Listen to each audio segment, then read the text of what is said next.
మంచిర్యాల జిల్లా కేంద్రంలో మున్సిపల్ అధికారులు అయితే వ్యాపారస్తుల అక్రమ కట్టడాల అర్చనటెక్స్ చౌరస్తా నుండి ఈ కూల్చివేతలు అయితే కొనసాగుతున్నాయి. మీరు చూడవచ్చు ఇక్కడ వ్యాపారస్తులందరూ అయితే మనతో వ్యాపారస్తులందరూ ఇక్కడ అందరూ అసలు ఈ అక్రమ ఈ కూల్చివేతలను అయితే నిలిపివేయాలని చెప్పి ఆందోళన చేసే పరిస్థితి కనబడుతుంది. ఒకసారి ఇప్పుడు మనతో పాటు మనకు వ్యాపారస్తులు ఉన్నారు, వారిని తెలుసుకునే ప్రయత్నం చేద్దాం. చెప్పండి, అసలు మీ ప్రాబ్లం ఏంటి? మీకు నోటీసులు ఇచ్చారా మున్సిపల్ అధికారులు? మీరు ఇప్పుడు ఈ కూల్చివేతను ఎట్లా వస్తారు? అన్న నిన్న ఉదయం ఉప్పలయ్య సార్ చైర్మన్ కమిషనర్ అందరూ వచ్చి మా లైన్కు ప్రతి ఒక్క రూమ్కు విజిట్ చేసిండ్రు. మీరు ఇంతవరకు చేయాలి, దీని తర్వాత ఏమైనా ఉంటే రేపటి నుంచి అమలు అవుతుంది, మీరు బయట పెట్టాలని చెప్పారు. దానికి మేము ఖచ్చితంగా ఉంటామని చెప్పినాం. అర్ధరాత్రి 12 తర్వాత 1 గంటకు మార్కింగ్ చేసిండ్రు. ఆ మార్కింగ్ ప్రకారం ఎటువంటి ఆదేశాలు లేకుండా, నోటీసులు లేకుండా వాళ్ళకి నచ్చిన విధంగా పొక్కిని బట్టి కూలగొట్టుకుంటూ వెళ్తుండ్రు. దయచేసి మేము చెప్పేది ఒకటే, ఖాళీ చేయడానికి సిద్ధంగా ఉన్నాం. మీరు ఏ సూచనలు ఇచ్చినా మేము రెడీ ఉన్నాం.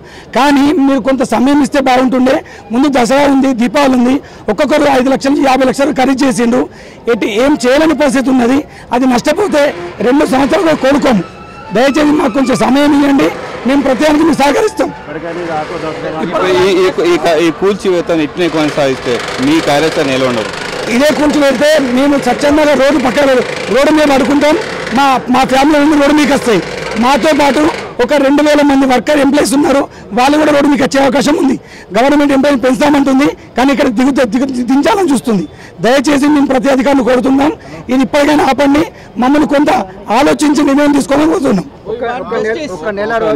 ఇప్పుడు మీకు పండుగ సీజన్లో ఈ కూల్చివేతలు మీరు ఎట్లా చూస్తారు? ఇది కావాల్సుకొని మున్సిపల్ అధికారులు కూల్చేస్తున్నారా, ఏం చేస్తున్నారు? అది కొంతమంది పైన చేయలేక అందరి ఊరి మీద వచ్చింది. ఎవరైనా అతిమ ఆక్రమిస్తే మేము దానికి రైట్ సైడ్ ఉంటాం. మేము అధికారులకు కానీ గవర్నమెంట్కి అతి ఆపోజిట్గా మేము ఉండము. కొంతమంది ఆక్రమించిన వాళ్ళని మీరు న్యాయంగా చేయండి, కానీ వాళ్ళ 2-3 దృష్టి పెట్టుకొని మా అందరిలో పొట్టగొడితే మేము బతకలేం సార్.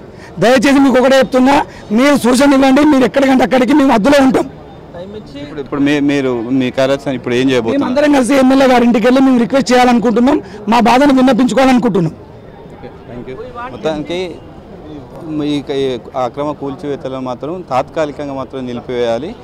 ఈ దసరా దీపావళి పండుగ సందర్భంగా ఇక వ్యాపారస్తులు లక్షల కొద్దీ వ్యాపారం జరిగే అవకాశం ఉంది. కాబట్టి ఈ క్రమంలో ఇప్పుడు కాకుండా గత 1 నెల రోజులు టైం ఇచ్చి మాకు కూల్చివేసినట్లయితే మేము వ్యాపారం సజావుగా చేసుకుంటామని చెప్పి వ్యాపారస్తులు చెప్తున్నారు. ఖచ్చితంగా ఇప్పుడు పోయి మేము ఎమ్మెల్యేను కలుస్తాం. ఎమ్మెల్యే ఒకవేళ వినకున్నట్లయితే మేము మా కుటుంబాలు వ్యాపారస్తులతో పాటు ఇక్కడ ఉన్న వర్కర్లు కూడా రోడ్డు మీద పడే అవకాశం ఉన్నది. ఖచ్చితంగా మాకు సమయం ఇవ్వాలంటూ వ్యాపారస్తులు చెప్తున్నారు. కెమెరామెన్ సుదర్శన్తో శ్రీనివాస్, ఏ న్యూస్, మంచిర్యాల నుండి.